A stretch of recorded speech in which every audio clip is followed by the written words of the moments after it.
Well, the state was looking into flying homeless back to the mainland to be with their families, but now it's changing its mind. We go over live via Skype to civilbeat.com reporter Chad Blair for that story and others. Good morning, Chad. Good morning. It's hard to keep a smile on my face after hearing that Gabbard report. I'll have to say that. I know, it's very, very disturbing.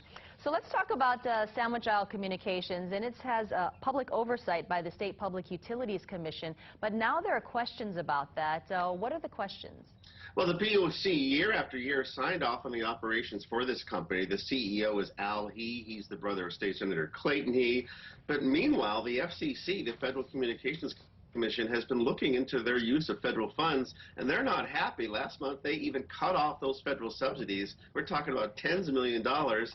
And now we learn that Sandwich Isles is actually applying for that money again. The PUC has to sign off on that. They're not telling us what they're going to do, or they're commenting about the case.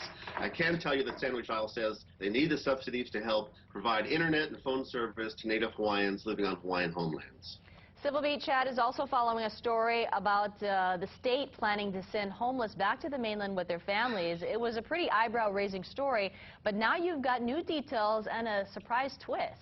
Yes, exactly. You know, this story went viral. It was all over the internet. Rush Limbaugh was making jokes. Jimmy Kimmel had a joke, if you don't mind me saying. He said, "How can you tell if someone's homeless in Hawaii? Nobody wears any shoes." Well, actually, the program was to spend $100,000 to fly people back to the mainland. Pat McManaman, the director of Department of Human Services, says the state is not going to implement the program. It is not in the business of reuniting people with their families. That's the job of families. That's the job of charities.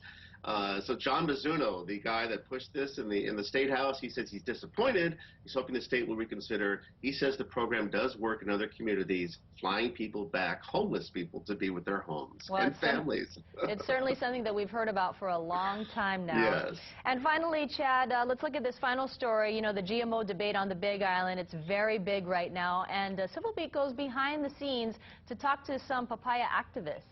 That's right. We went to the Big Island, to the Puna area in particular, where a lot of papaya farms are. We spoke with a farmer who's torn between what to do between the GMO supporters and the GMO opponents. We spoke to Dennis Gonsalves. He was the scientist instrumental in getting rid of that ring spot virus, and now the rainbow papaya has been thriving. It is a very controversial issue. The Big Island just killed a bill to seriously regulate and even ban GMOs. Kauai is also wrestling with its own legislation concerning pesticide use and other matters. GMO issue is not going away. It's certainly not. All right, Chad Blair from Civil Beat, thank you so much for joining us.